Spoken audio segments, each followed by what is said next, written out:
Pour ces normes, parce qu'on parle souvent de ces normes, de cette quantité qui est 2 verres par jour, pas tous les jours, qui sont recommandations de l'achat. J'ai lu récemment des études de 2023, canadiennes en particulier, et qui sont sorties pendant le mois sans l'Octobre Rose, qui montraient qu'en fait, dès un verre par semaine ou dès le deuxième verre dans la semaine, il y avait des augmentations de risque de certains cancers. Donc là, on est quoi? C'est donc finalement, est-ce que les normes sont trop tolérantes ou est-ce que c'est exponentiel après justement ces 10 unités, on va dire, par semaine?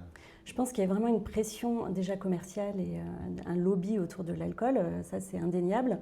Après c'est vraiment très ancré dans notre culture et je pense que interdire c'est souvent contre-productif. Oui, oui.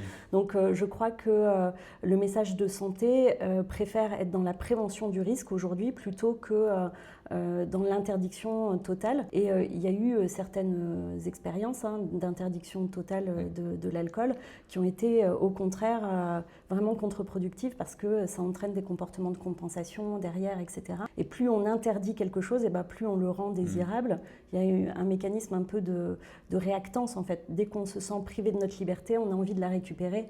Donc je pense que d'être sur effectivement une information du risque, donner vraiment le plus d'informations, d'éducation thérapeutique et d'aider les gens à consommer de manière raisonnée et de manière modérée, ça a plus de sens parce que le message va être plus porteur. Et je pense que c'est quelque chose aussi qui s'inscrit dans la durée. Oui. C'est-à-dire qu'il n'y a pas si longtemps, l'alcool c'était tous les midis dans les entreprises, même des fois dans les cantines. À l'Assemblée. Voilà. On pouvait boire à la maternité pour de la Oui, bière, pour les montées de lait, etc. Aujourd'hui, on est sur le zéro alcool au niveau de la grossesse. Et ça, c'est un message qui est vraiment passé. Oui. Mais je pense que si on est vraiment dans cette interdiction totale, ça peut Ah oui. braquer en fait la population.